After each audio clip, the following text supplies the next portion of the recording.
Nuclear power plants are thermal power stations which generate electrical energy from heat. They consist of numerous buildings and facilities, the most important of which are as follows. The turbine building houses several turbines as well as the generator necessary for electrical power generation. The containment building where the nuclear reactor is housed is made of meter-thick reinforced concrete. Inside this building, nuclear reactions take place where water is heated up. The cooling tower, which can be as tall as 200 meters, is where hot water is cooled. In order to easily understand the underlying principles, the following is a description of the most important components of a nuclear power plant that uses a pressurized water reactor, PWR. In the reactor pressure vessel, the nuclear reaction and the associated release of thermal energy takes place.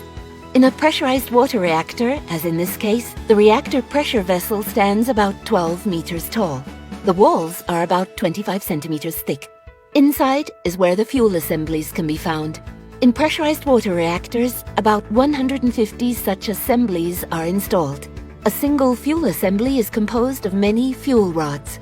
A fuel rod is about 5 meters in length and has a diameter of about 23 centimeters.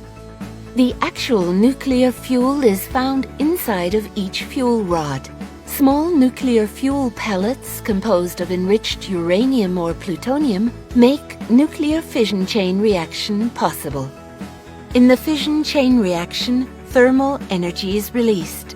Water is needed in order to absorb the thermal energy and keep the chain reaction going. Inside the vessel, the water is heated to over 570 degrees Fahrenheit.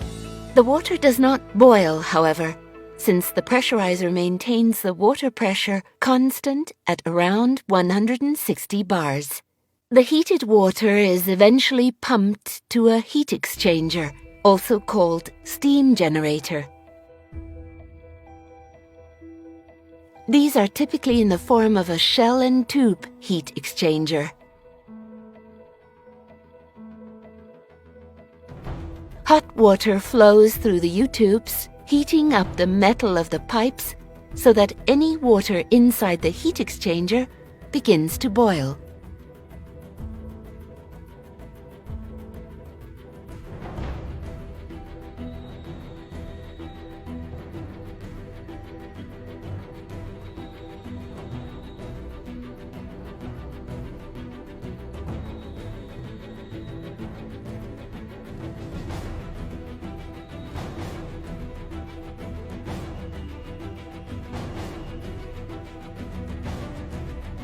The resulting steam is eventually fed through a set of pipes to the turbine building. The steam first drives a high-pressure turbine and then is typically fed to 2 low-pressure turbines.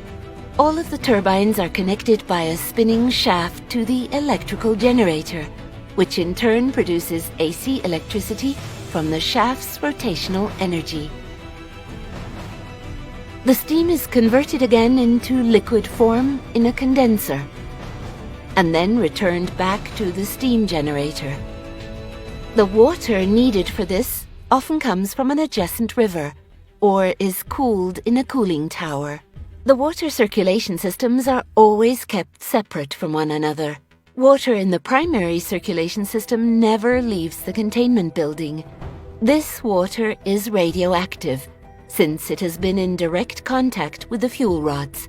Water in the secondary circulation system is used to drive the turbines and is not radioactive.